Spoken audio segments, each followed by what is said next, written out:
let's get to the emails for this week. Starting off hostile. Not us. I just want to say millennials did not come up with the water bottle flip. All right. Well, that makes sense. God knows millennials were too afraid to leave the house.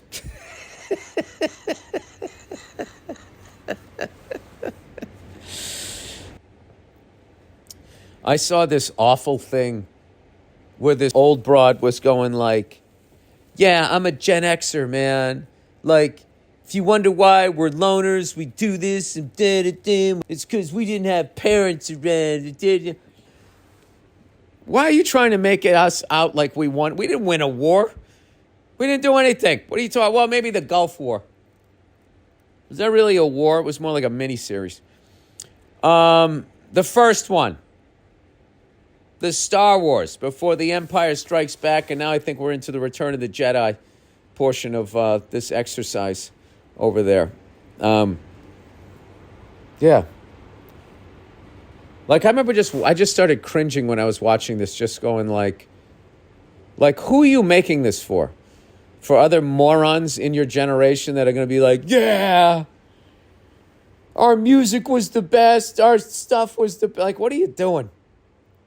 And once again, for all you young people, if you don't think that there's going to be someone from your generation talking about the 20s or whatever, the Twizzles, whatever the fucking little fucking slangy way you're going to say your fucking decade, there's going to be somebody doing it.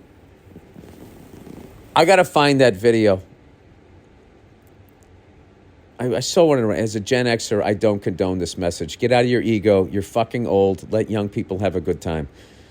Stop fucking bitching about them and then exaggerating what the fuck we did. Okay, what did we do? We had mullets and we drank beers in the woods. Okay? And we watched guys dress like women sing about the devil. That's what we were doing, all right? I think it's time to take it down a big fucking notch. All right, Valentine's Day fun fact. Heyo, Billy Boy.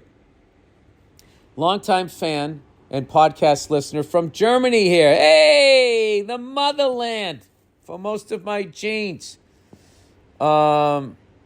Just writing in to give you a fun fact about Valentine's Day. I heard you bitch about the made-up bullshit fucking holiday where a man has to celebrate his woman and she doesn't have to do shit. Okay, well, I thought you might be delighted to know that ain't the case everywhere. Oh, here we go. In South Korea. I'd love to go there. In South Korea, for example, it is actually the women that are expected to buy the guys flowers. And especially chocolate. And don't get anything in return.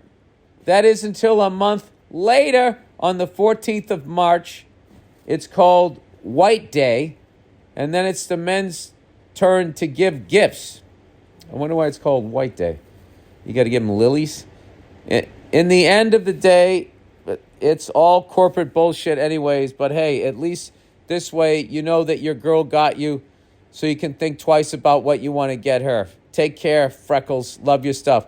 Yeah, you know what's great too, which is really smart, is that they have the women celebrate the guys first. Okay, because God knows if we celebrated them first, their selfish asses wouldn't get us fucking anything. So they are basically, their incentive is to treat you like a king so you don't fuck them over a month later. That's fantastic. Hey, shout out to South Korea. Hey, you know what? Shout out to North Korea too, if you're listening. I don't give a fuck about any of that shit. I look at leaders as like independents, and then I look at the people as something else, you know? I mean, look at who we got right now. We literally have a guy who fucking, he can't even ride a bicycle.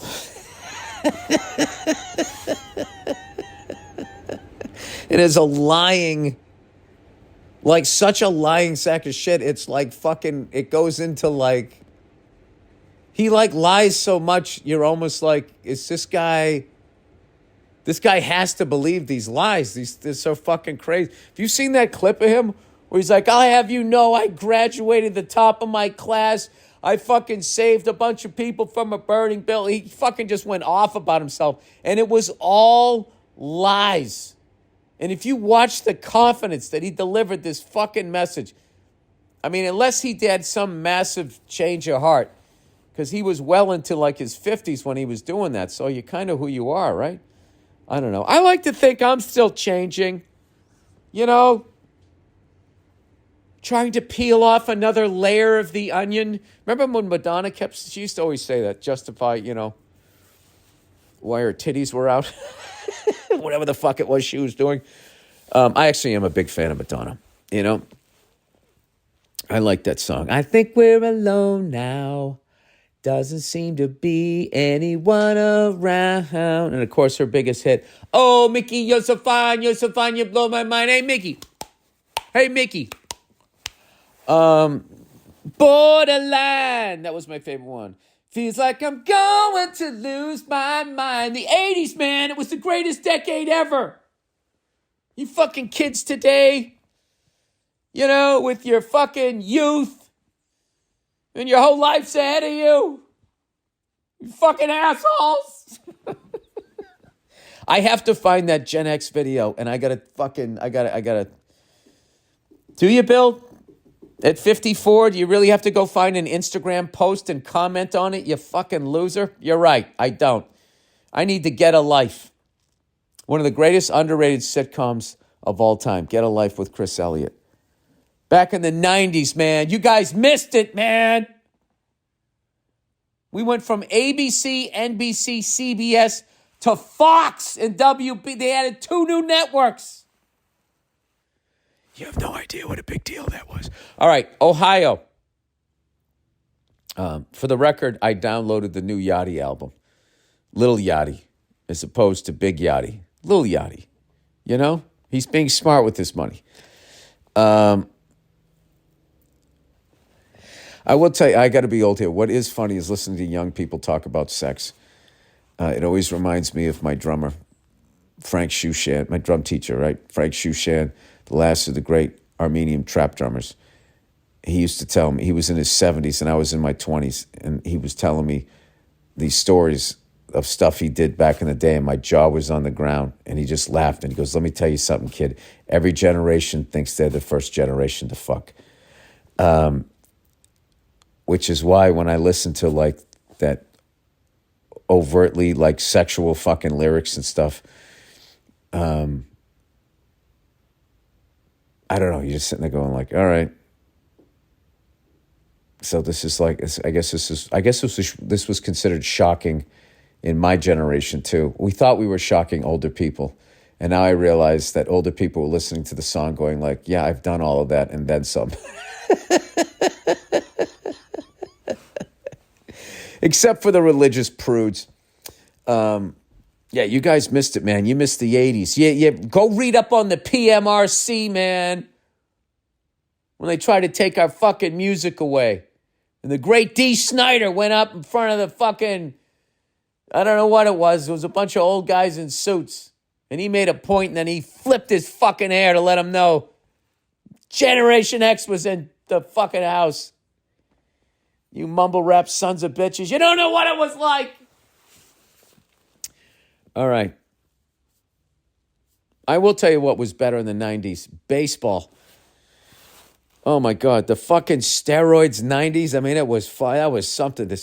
You guys can have your Marvel movies. I'll take the 1998 baseball season.